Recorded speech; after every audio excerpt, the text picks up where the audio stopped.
I just want to know if anyone else is feeling the way I'm feeling, so I'm not alone. I can't stop crying.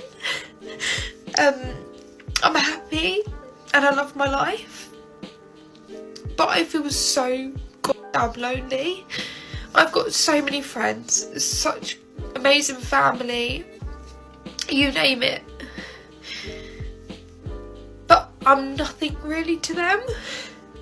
I am Jack's complete lack of surprise. Yeah, I hate to break it to you, woman, but that's how life works. You get older and you move on. And the older you get, the easier it is to alienate the people around you when you're constantly complaining about your own problems. And to put it bluntly, woman, nobody cares. Your problems are your own to solve. But instead of solving them, you're just gonna film yourself crying to a planet of strangers who only pretend to care long enough to write a few hollow words of support on your comments section before moving on to a cat video, which at this point has become your last bastion of hope for this world. But that won't stop you from trying to convince the entire planet through the sheer embarrassment of your own tears that you are actually happy with your own life, which just goes to show that denial isn't just a river in Egypt.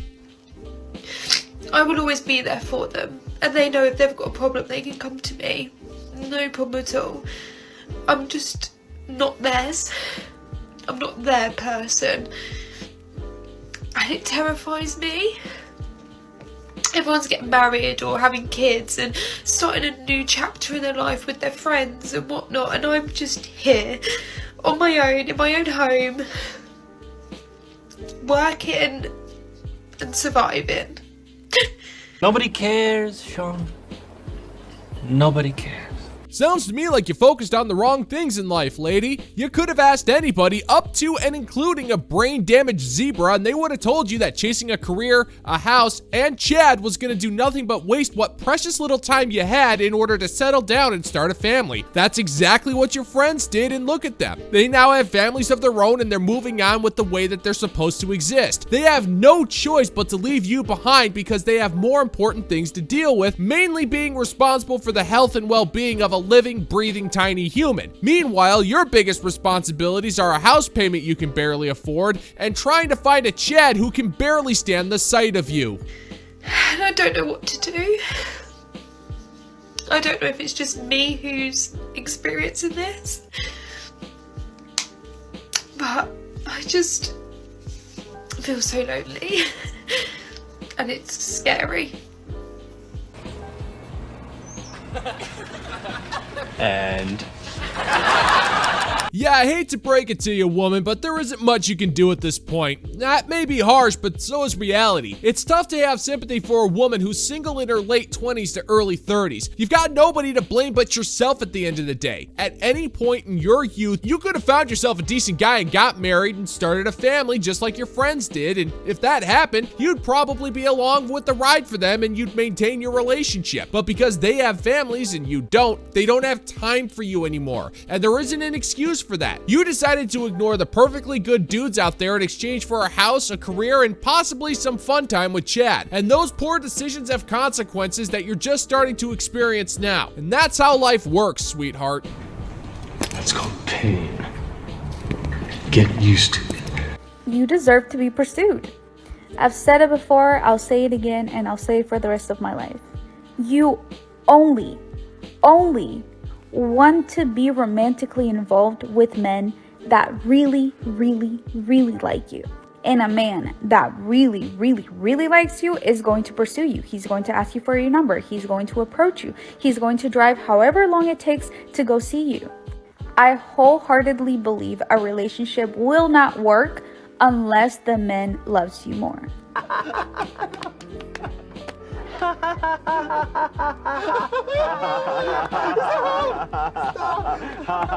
You know, I've met shoplifters who've had lifelong untreated closed head injuries that make more sense than you, sister. You're seriously trying to convince me that modern women should only go after men who are crazy in love with you and want to pursue you romantically. Alright, I get that, and that's all well and good, but if that's the case, then why are you trying to get with Chad? You may be madly head over and heels in love with Chad, and Chad finds your Sour Patch scum portal of insecure nightmares tolerable. Sure, he'll keep you around and may buy you a few donuts every now and then to shut you up, but there's no chance in HE double hockey sticks that he's gonna pursue you romantically. He doesn't have to. You'll give him his number willingly with no effort on his part. You'll drive 3 hours for the mere chance of seeing his apartment, and you'll love him more than he'll ever care about you. So take the hint, woman. Logic or any basic intellect isn't your strong suit here. And don't even start with, what if he's shy? I don't buy that. A guy can be super shy, but if he sees his dream girl, he's going to approach her one way or another. Maybe not that day, maybe the next day, maybe the year after, but he's going to. And if he doesn't, it's because he knows that he's not good enough for her. So how many of you guys have approached the shy guy, right? Because he's so shy to do it himself. So you gotta be a strong, independent woman and go up to him. How did that turn out? I can assure you it did not turn out good. A lot of women unfortunately think that men think that this is great, as in the girl taking the initiative. But they think that because they hear this from the dusty and immature men in their life. You! I will think of you as I throw up into the toilet. You know what? Most men would actually appreciate it if you made the first move, because it shows genuine interest on your part and lets the guy know that you genuinely find him attractive. It takes the pressure off the guy who may not be used to talking to women, mainly because untalented mental cesspools such as yourself tell other women that shy guys aren't worth your time because dusty men be dusty, or whatever bull hockey you're peddling. Has it ever occurred to you that maybe that guy is shy because the last woman he approached humiliated him? Or maybe his last relationship imploded and he's not really up for pursuing at the moment. But because you cannot imagine a world where you're not both simultaneously a victim and an empowered superhero, it's automatically the guy's fault for not approaching you. And I gotta tell you, if you learned how to swallow your pride faster than you learned how to swallow biscuits and sausage gravy, and get your mind out of the gutter, gentlemen and gents, I might only be referring to the breakfast dish, you might have found yourself a halfway decent dude, but you're just gonna make women around you as miserable as you are because your misery loves company, and that's all you're good for. Remember, dusty and immature men love women that are convenient, that are easy to get, because they are not men enough to do the work. They are not men enough to have the courage of pursuing or providing. So that's why they say, oh yeah, women that take the initiative are queens. Women that ask for nothing get everything. Women that put up with your cheating are ride or dies, and you should never let go of them. And a lot of you guys believe them. So if you're hearing what the Dusties want, and you do what the Dusties want, who are you gonna end up getting? Because let me tell you right now, it's not gonna be that high value man with $1 million business that's gonna give you the soft life. It's gonna be that Dusty that's gonna want you to pay half the bills while also cleaning and cooking for him. It's gonna be that Dusty that's not gonna get you one flower throughout your whole relationship because you don't get him flowers. It's gonna be that Dusty that wants you to prove to him that you're worthy of being a wife by giving him a child. So let yourself be pursued. You're not just wrong, you're stupid. Now wait just a minute. And you're ugly, just like your mum. That doesn't make sense. Women who take the initiative aren't queens, but they are most certainly helpful. In this world where walking up to a woman and saying hello is covered with nuclear cyanide-tipped landmines, it would actually be nice if the woman did some work for a change and traversed that minefield in her hovercraft to say a few nice things. But no, that would require you to put in some work, and we all know you can't allow that. It's just easier for you to insult us and make us feel worthless due to some odd sense of entitlement that's not based on any form of reality. A lot of average guys out there are fairly solid men. Now, are we perfect? Most certainly not, but we're working on improving ourselves every day. Are we rich? No, but that doesn't stop us from working our asses off. Do we have all of our crap together? Some of us do, some of us don't. But in any regard, would we ever meet your standards? No, but it's come to the point where none of us care. Why should we? You think 4 pounds of makeup and Instagram filters on your face counts as a regular part of a balanced breakfast, and you have the personality of bat guano. But unlike you, bat guano actually has some positive uses for society. Women should stay home and make babies. What is your body count so far this year? So it's, July 6th. So I've been with about a person each day for the last like 6-7 months. That's why I praise the Lord for prostitutes. Each day? Each day. So I mean, if there's been 6 months, 30-ish days, then that's a lot of people. We're already in triple digits. That's nothing to be proud of, Rusty.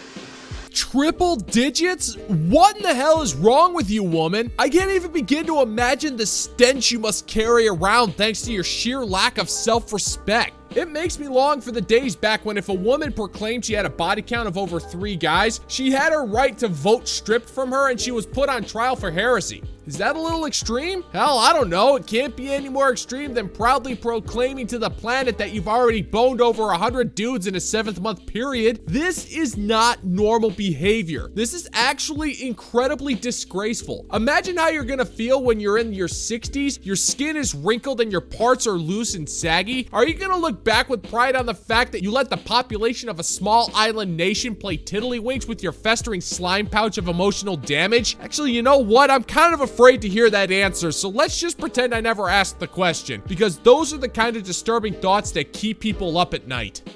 So what's 30 times 6? Someone in the comments let us know. But yeah, I mean, it could be a little less or a little more, but definitely like I've been with about 1 person each day. Some days multiple, some days not at all, but. So how many of those people are new people, or is it all just like the same that you're getting?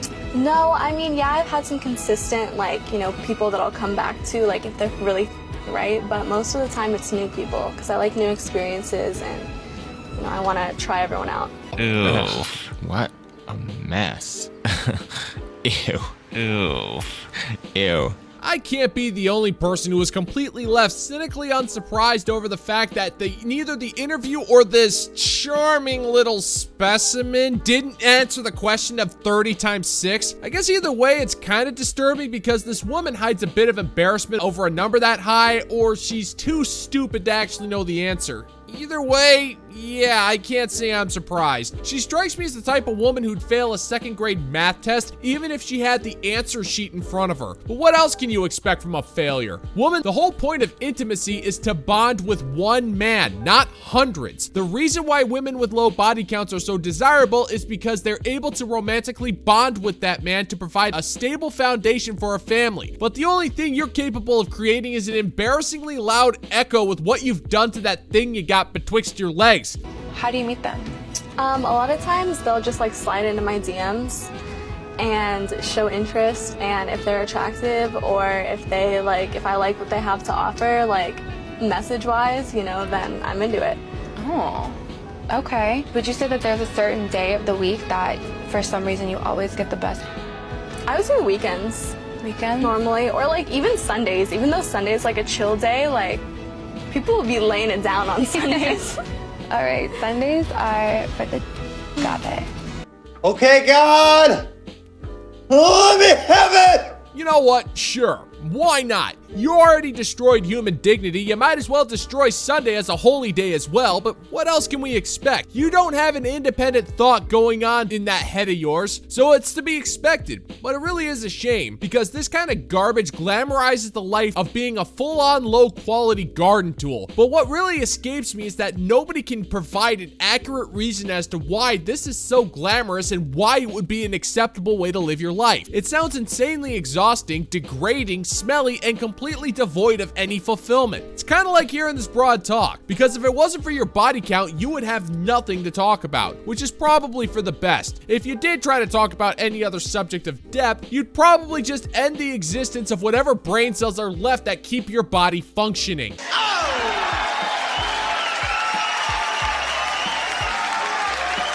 And that is going to do it for today's video, gentlemen and gents. And as always, if you find that my particular brand of comedy is bringing you to the brink of laughter, then why don't you scroll on down and click that like and subscribe button, ring the notification bell, leave a comment, and let's give the good old-fashioned middle finger to the YouTube algorithm. Thank you so much for checking out the new video, and until next time, peace out, homies.